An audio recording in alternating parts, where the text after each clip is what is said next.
तो हेलो दोस्तों, आज हम लोग मॉडल पेपर 4 करने वाले हैं। फिजिक्स का मॉडल पेपर 4 है, ठीक है।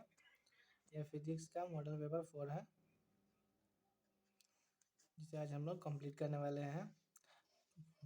फिजिक्स का मॉडल पेपर 1, 2, 3 कर चुके हैं। आज हम लोग 4 करने वाले हैं, ठीक है। अगर अभी तक आप नहीं देखे हैं तो वो देख सकते हैं। वो भी उससे रिलेटेड ही रहता है। सारे मॉडल पेपर्स कुछ ना कुछ थोड़ा बहुत रिलेटेड रहता है, ठीक है। तो चलिए आज हम लोग शुरू करते हैं। ये तो मैं आपको पिछले हर वीडियो में बता चुका हूँ। 170 तक क्वेश्चन रहेंगे, उसमें से 35 ठो ही करना है हमें। ये तो आप लोग को याद ही हो गया होगा इस तरह से। चलिए हम लोग अपना सवाल करते हैं, ठीक है।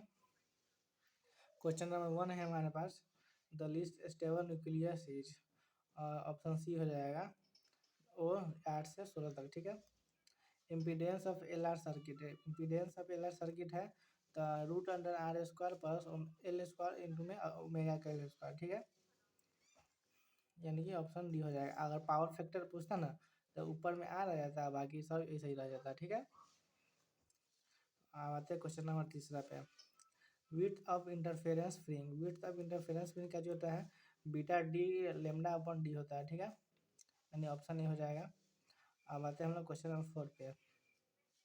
On increasing the length of a tube of compound microscope magnifying power increase हो जाता है। जब हम ट्यूब को इंक्रीज करेंगे तो उसका मैग्नीफाइंग पावर भी इंक्रीज हो जाता है, ठीक है। आते हैं हम लोग 5वें नंबर पे। Nature of electromagnetic wave is transverse. ये हमेशा पूछा गया हुआ है। ये लॉलीपॉप का क्वेश्चन है, इसे हम हाईलाइट नहीं करेंगे, लेकिन आप लोग अगर आए तो ये सबको याद ही हो गया और गया होगा। Nature of electromagnetic wave transverse, ठीक है। Gamma rays are similar to X rays, ठीक है। इसको हाईलाइट कर देता हूँ मैं, ये बहुत जगह पे आया हुआ क्वेश्चन, ठीक है। Gamma rays are similar to X rays, ये कॉमन चीज़ है। डायमेंशन ऑफ चार्ज 80, ठीक है। 1 वोल्ट इजकल टू 1 जैसी इनवर्स, यानी कि ऑप्शन बी हो जाएगा। Hot wire ammeter measures, hot wire ammeters क्या मिलता है, R M S A C बचता है, ठीक है। यानी कि क्या चीज हो जाएगा, root mean square value of alternate current, ठीक है। Root mean square value of alternate current, ठीक है, ए सी, ठीक है। यानी ऑप्शन बी हो जाएगा, ठीक है। अब आते हैं 10वें नंबर क्वेश्चन पे, जो कि कह रहा है हमें atomic number decrease with the emission of alpha particle from the nucleus bye, atomic number decrease with the emission of alpha particle. Atomic number कितने से डिक्रीज करता है, तो 2 से डिक्रीज करता है, ठीक है। ongoing from north pole to equator the value of angle of day decrease करता है। यहाँ पे होगा ऑप्शन सी हो जाएगा, ठीक है। Majority of majority carriers in P type semiconductor. इस क्वेश्चन को ठीक से पढ़ लीजिए आप लोग, ये थोड़ा सा हाईलाइट भी कर देते हैं, ठीक है। पढ़ देता हूँ मैं आपके लिए दोबारा से question. Majority carriers in P type semiconductor क्या चीज होता है, होल्स होता है, ठीक है। ऑप्शन बी हो जाएगा इसका राइट आंसर, ठीक है। उम्मीद करते हैं आप लोग को दिख रहा होगा ये सारी चीज़। अब आते हैं, आपको समझ में भी आ रहा होगा। चलते हैं अब अगले क्वेश्चन नंबर 13 पे, ठीक है। Which of the following has unit volt पर मीटर, इसका होता है इलेक्ट्रिक फील्ड का होता है, यानी इलेक्ट्रिक फील्ड किसका, ऑप्शन डी हो जाएगा इसका, ठीक है। जल्दी जल्दी कर रहे ताकि टाइम भी आप लोग का बचे और आप लोग रिवीजन भी अच्छे से कर पाए, ठीक है। देखिए ये रिवीजन है ये सब। अब आते हैं हम लोग क्वेश्चन नंबर 14 पे। Which of the expression is COR7, इस इलेक्ट्रिक पावर का होता है, ठीक है। If del is the angle of dip at the place then the expression of tan del is tan BV upon BH होता है। tan del का expression क्या होता है, BV अपॉन BH, यानी राइट ऑप्शन क्या हो जाएगा, ए हो जाएगा राइट ऑप्शन। अब आते हैं हम लोग 21 नंबर क्वेश्चन पे। The refractive index of diamond is about, refractive index of diamond का कितना होता है, 2.42 होता है, ठीक है। ऑप्शन बी हो जाएगा इसका। आयरन क्या है, एक फेरोमैग्नेटिक है, ठीक है। ऑप्शन सी हो जाएगा। अब आते हैं 23 नंबर क्वेश्चन पे, ठीक है, जो कि हमें कह रहा है the resistance of ammeter is, the resistance of ammeter, resistance of ammeter कहा है तो वेरी स्मॉल, ठीक है। और इसी की जगह पे आइडियल एमीटर आता है तो 0 हो जाता है, ठीक है। अब चलिए अब आते हैं हम लोग, ये देखिए सिंबल आपको दिख रहा होगा, symbol of this represents which gate, ये सिंबल किस गेट का रिप्रेजेंट कर रहा है बताइए। मैं इस क्वेश्चन का आंसर मैं कमेंट में ज़रूर देखना चाहूँगा, देखता हूँ कौन बच्चा इसका आंसर देता है, ठीक है। अभी मैं दे देता हूँ आंसर। अभी आप लोग का एग्जाम ना है, इसी कारण मैं अभी दे देता हूँ। द सिंबल ऑफ इस दिस रिप्रेजेंट विच गेट, यानी ये सिंबल किसका है, एंड गेट का है, यानी ऑप्शन डी हो जाएगा। Dimension of Planck constant, Planck constant का m/t माइनस होता है टी इनवर्स m/t इनवर्स, यानी कि ऑप्शन ए हो जाएगा। आते हैं हम लोग 26 नंबर क्वेश्चन पे।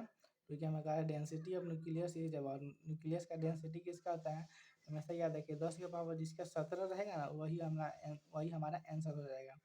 देखिए इसमें से 10 के पावर 17 यह 7 है, ये -7 है, ये +17 है, ये -17 है, ठीक है। तो हमें +17 पे खोजना है,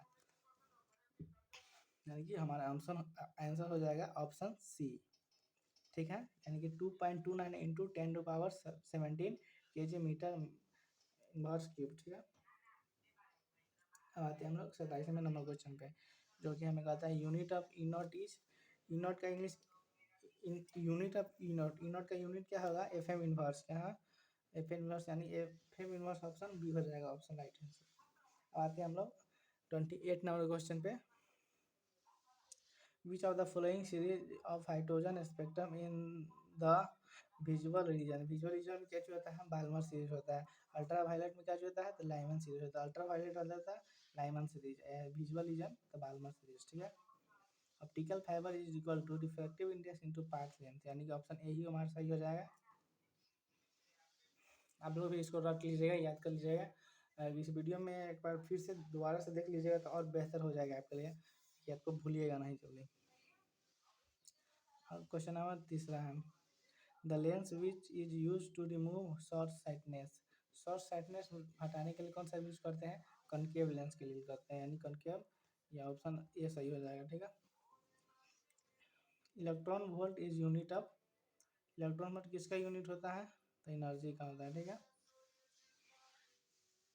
विच quantity decrease in step down transformer में क्या चीज डिक्रीज होता है, तो वोल्टेज डिक्रीज होता है, यानी कि ऑप्शन भी हो जाएगा राइट, ठीक है। 33 नंबर क्वेश्चन पे आता है, two capacitors each of capacitance C are connected in parallel, the equivalent capacitance, दो ठो कैपेसिटर है, ठीक है, वो पहले पैरेलल में कनेक्ट करेंगे, क्या चीज हो जाएगा, 2C हो जाएगा, ठीक है। पैरेलल का फॉर्मूला क्या चीज होता है, R1 + R2 होता है, ठीक है, यानी कि C1 + C2 क्या चीज हो जाएगा, C + C क्या चीज हो जाएगा, 2C हो जाएगा, ठीक है। C + C 2C, ठीक है, 2C। इसका जो आंसर है वो गलत दिया हुआ है यहाँ पे, मॉडल पेपर में होता है क्या कि कुछ कुछ गलत भी होता है, मैं आपको दिखा देता हूँ अभी। 33 का है ना, 33 का हम आपको बताया ए, आप लोग देख लीजिए, निकाल के भी देखिएगा तो ए ही होगा। इसमें आंसर में देखिए क्या लिखा है 33 का, हमको सही करवा दिया है, देखिए 33 का C बता रहे जो कि गलत है, ठीक है। आप लोग इस पर भी ध्यान दीजिएगा, मॉडल पेपर थोड़ा सा गलत भी होता है, ठीक है, इसको भी ध्यान पे देते रहिएगा, ना कि जैसा है वैसे ही रट लीजिएगा, तो ऐसा नहीं, आपको यहाँ पे सब चीज़ सही सही बता रहे हैं, ठीक है। इसको एक बार पहले देख लीजिए कहाँ पे क्या गलत है, उसके बाद मैं आपके सामने लेके आया हूँ, ठीक है, ताकि आप लोग भी इसका देख लीजिए कहाँ पे गलत है, उसको सुधार ले, ठीक है, ताकि आप लोग एग्जाम में गलत ना हो। अब आते हैं हम लोग अगले क्वेश्चन पे, जो कि हमें कहा 34 नंबर क्वेश्चन है, जो कि हमें कह रहा है, which of the following relation is correct for radioactive atom के लिए क्या चीज़ होगा, देखिए half life is equal to 0.693 into average life, ठीक है, ऑप्शन डी हो जाएगा इसका राइट आंसर। अब आते हैं हम लोग 35 नंबर क्वेश्चन पे, जो कि हमें कह रहा है, which of the following is not electromagnetic wave, कौन सा ऐसा वेव है जो इलेक्ट्रोमैग्नेटिक वेव नहीं है। लाइट वेव भी इलेक्ट्रोमैग्नेटिक वेव होता है, एक्स रेज भी होता है, इंफ्रारेड भी होता है, लेकिन साउंड वेव नहीं होता है, साउंड वेव इलेक्ट्रोमैग्नेटिक वेव्स नहीं होता है। अब आते हैं हम लोग 36 नंबर क्वेश्चन पे। ये सारे क्वेश्चन जो है ना, क्वेश्चन बैंक का ही क्वेश्चन है, अगर क्वेश्चन बैंक का पढ़िएगा ना तो उससे आपको सारा रिलेट करेगा, ठीक है।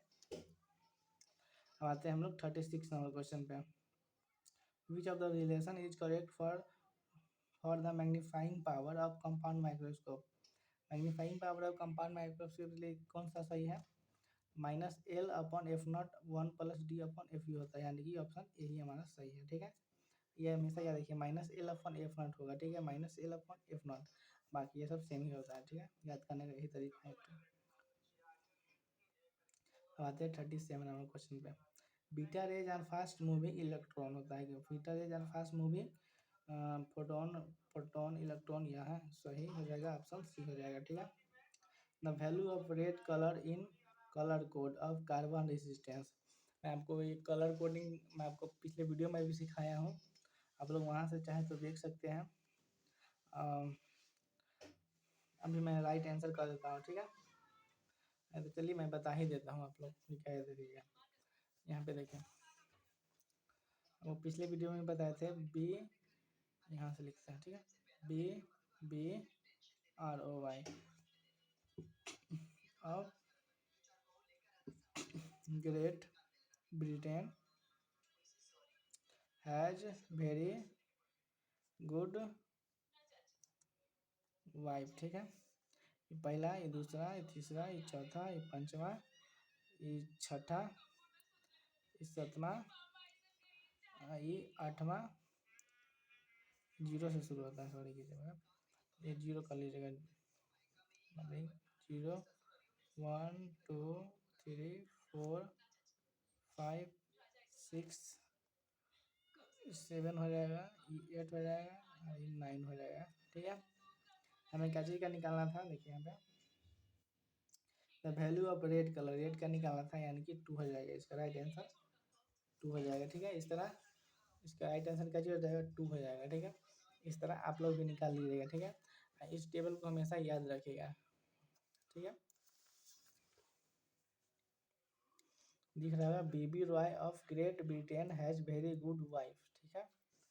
अब आते हैं हम लोग अपने क्वेश्चन पे, ठीक है। ये हो गया रेड कलर का क्या होता है, 2 होता है।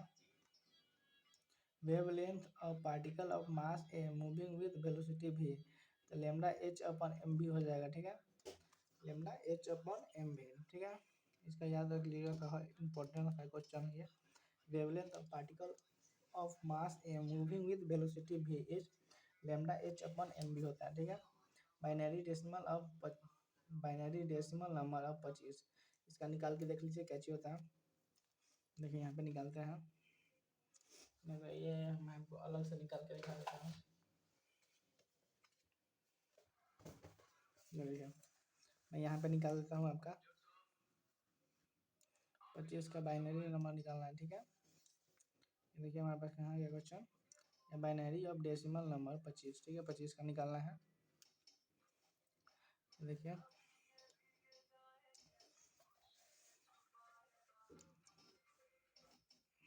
दूसरे करेंगे तो कितना मिनट में लग जाएगा,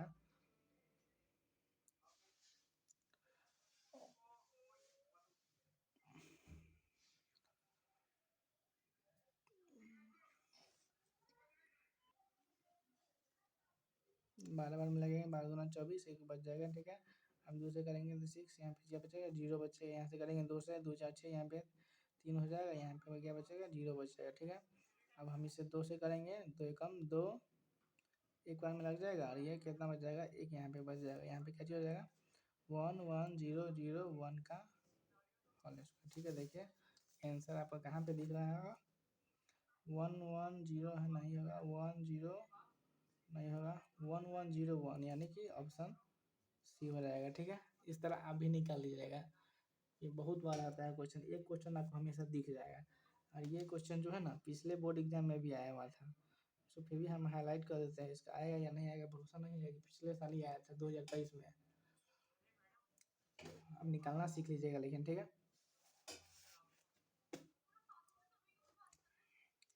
अब आते हैं हम लोग 41 नंबर क्वेश्चन पे, ठीक है। The power of convex lens of focal length 20 centimetre in dioptre is, इसका देखिए निकालना है, 5 हो जाएगा, ठीक है। देखिए 100 अपॉन एफ, तो 1 अपॉन एफ यानी कि 100 अपॉन एफ, एफ हमें क्या चीज़ दिया हुआ है, 100 अपॉन एफ हमारे पास है 20 दिया हुआ है, ठीक है। 0 से 0 कट जाएगा, दूसरे करेंगे तो कितना बचेगा 5, यानी कि 5 हमारे पास आंसर आया, देखिए, ठीक है, निकाल के दिखा दिए हैं। चलिए अब आगे बढ़ते हैं, अभी निकालना सीख लीजिएगा ये सभी क्वेश्चन को। आते हैं हम लोग 42 पे, 42 पे आते हैं, ठीक है। अब दिख रहा होगा आप लोग को 1 AMU इक्वल टू 1.6 इंटू 10⁻⁻27। इसमें -27 जहाँ पे देखें वहीं पे क्लिक कर देना है आपको। अब आते हैं हम लोग 43 नंबर क्वेश्चन पे, जो कि हमें कह रहा है at constant potential difference the resistance of any electric circuit have half the value of heat produce will be half. देखिए at constant potential difference the resistance of any electric circuit is half the value of heat produce will be half ही हो जाएगा। ठीक है,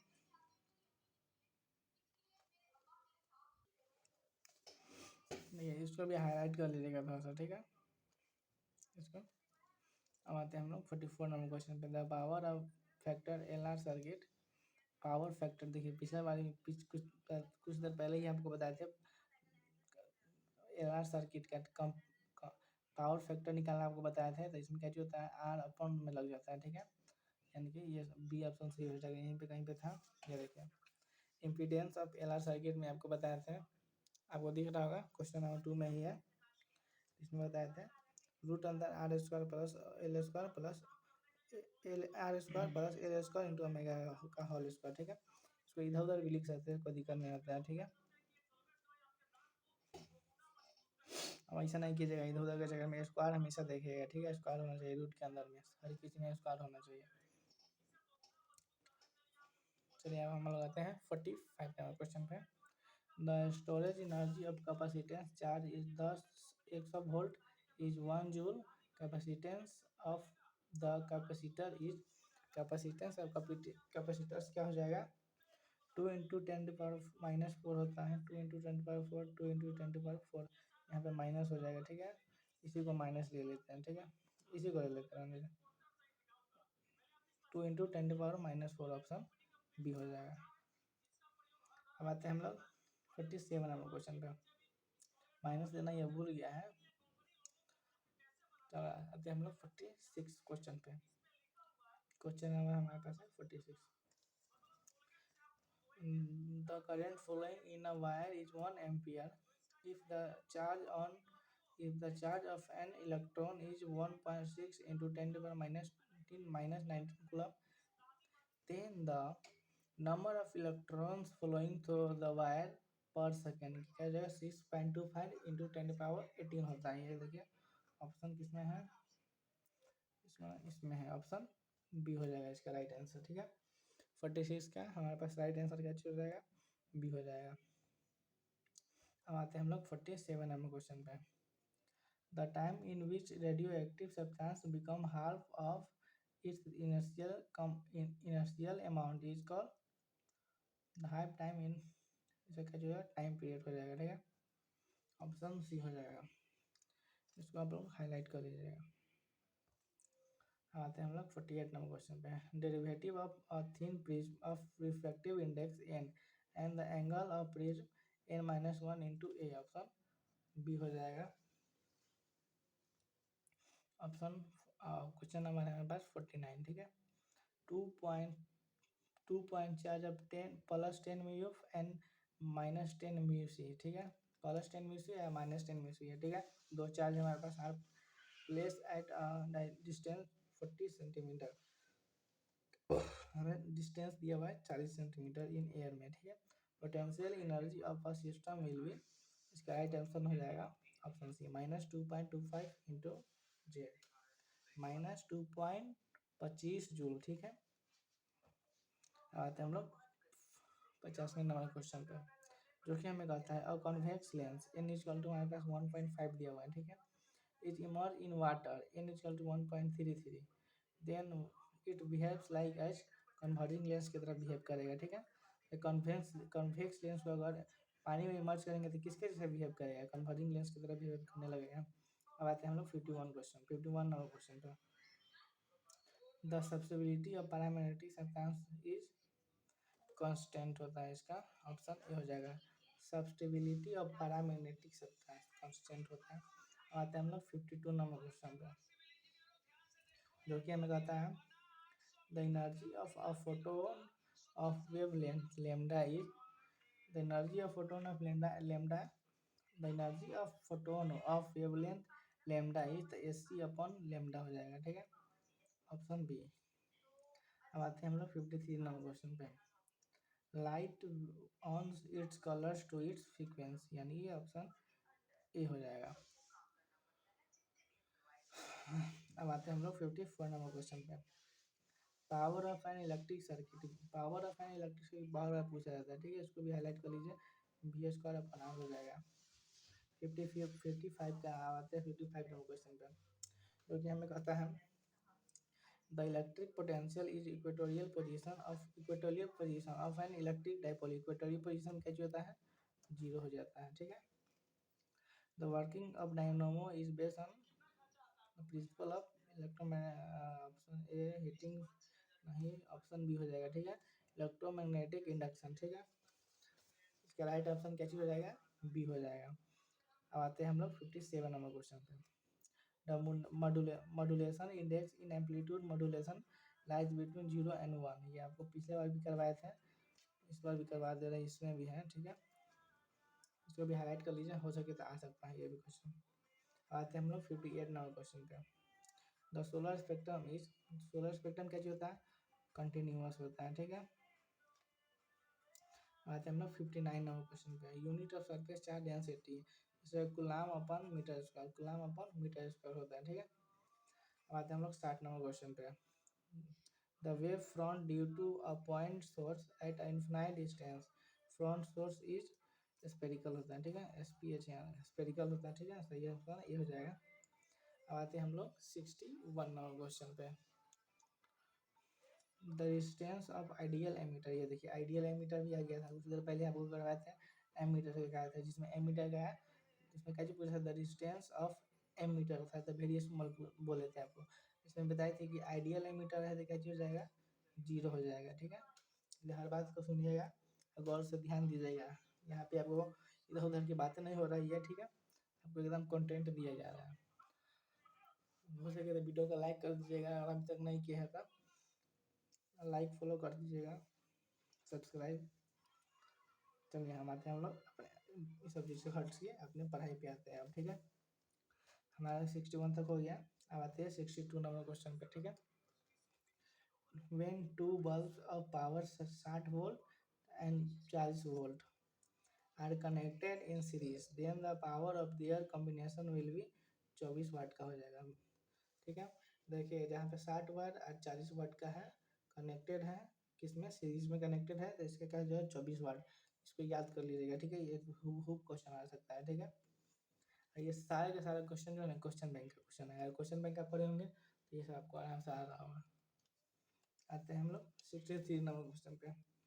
इन earth magnetic field BH, if the frequency of oscillating of magnetic needle is n, then क्या जो होगा n square proportional to BH, ये option B हो जाएगा, ठीक है। अब आते हैं हम लोग 64 नंबर क्वेश्चन पे। बस खत्म होने वाला है ये, कुछ क्वेश्चन है इसके बाद खत्म हो जाएंगे, ठीक है।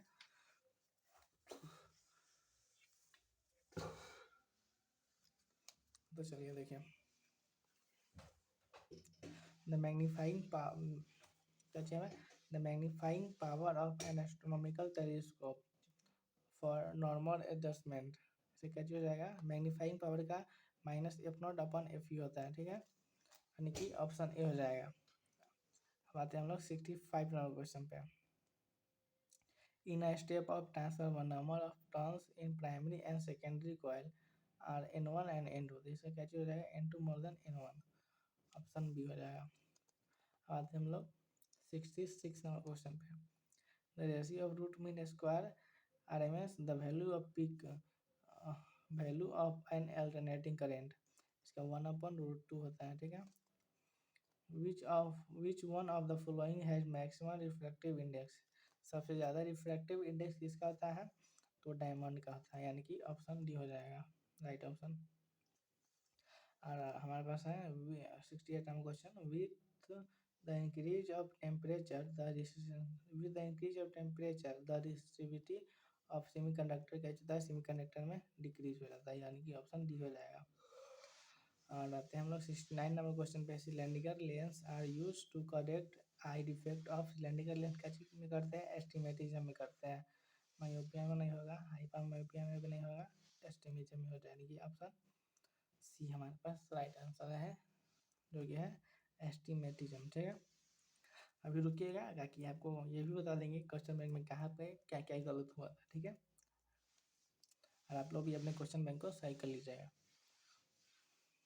अब आते हैं हम लोग क्वेश्चन नंबर 70, जो कि हमारे पास लास्ट क्वेश्चन है। The direction of propagation of electromagnetic wave, direction of propagation of electromagnetic wave कैसे होता है, parallel to E cross B होता है। ठीक है, चलिए आपको हम बता देते हैं। देखिए 64 नंबर जो क्वेश्चन है ना, इसमें भी गलत है, दिखाते हैं आपको। इसका आंसर आपको दिख रहा होगा, देखिए सारा चीज दिख रहा है। देखिए 64 नंबर क्वेश्चन का ये जो 64 है ना, देखिए 64 का हमें पे ये देखिए काट के सही किया है।